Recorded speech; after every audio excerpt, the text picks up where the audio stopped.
One of the big issues related to morality that's going through society right now is the issue of gay marriage.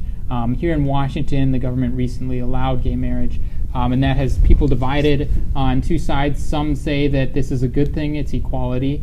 Others say that they think that marriage is between one man and one woman, and it's the government's job to keep it that way. Is there some alternative that doesn't involve the government deciding who can and can't get married? I think there should be.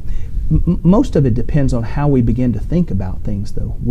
Through anything that we know as we grow as children, we learn what our family's culture is. That's the way we learn. And we become indoctrinated. And I don't mean that in a bad or good way. That's how we learn. We become indoctrinated to how our family operates. The principles that my family has, I learned from my parents. And so that's how we grow as a culture.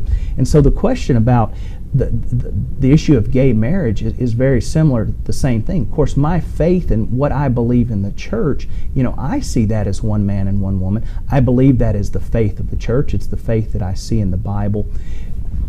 That's the way I see it.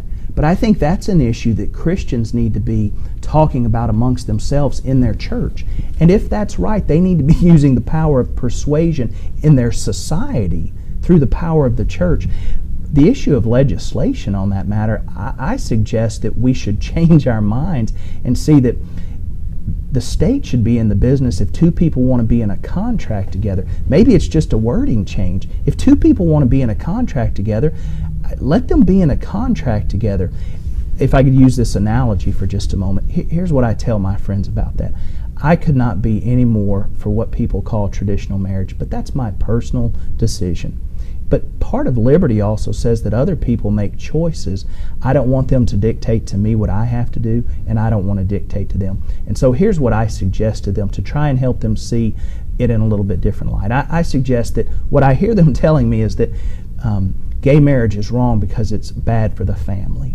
That seems to be one of the arguments. It's harmful for the families. And what I suggest to them is, what if in the 1950s, what if when they began to see that the families were beginning to break down, and we knew that the harmful effects of children being, we know the harmful effects that divorce can cause on children.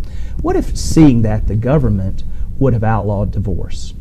It would have been very similar. They would have seen a societal problem. They would have seen in the breakdown of the family. They would have seen some things, and they would have in turn outlawed divorce in 1950, pick a year. Do you think that that would have made marriages stronger? Absolutely not. It couldn't. What would have happened was society would have just remedied against that. People would have just slowly stopped getting married. People would have just left each other. But you can't legislate and change someone's heart. Legislation to make divorce illegal wouldn't have changed that. And it's the same thing with this issue. Society's already there. It's because we've lost the force in the church, to me, of trying to persuade our culture. And so in turn we then default and abdicate and ask the government to do something that we didn't do effectively enough. So I think we'd be wise to think in terms of liberty and let the church be the church and let people of faith use their power of influence over their neighbors. And if culture has changed, then maybe we've not done that effectively.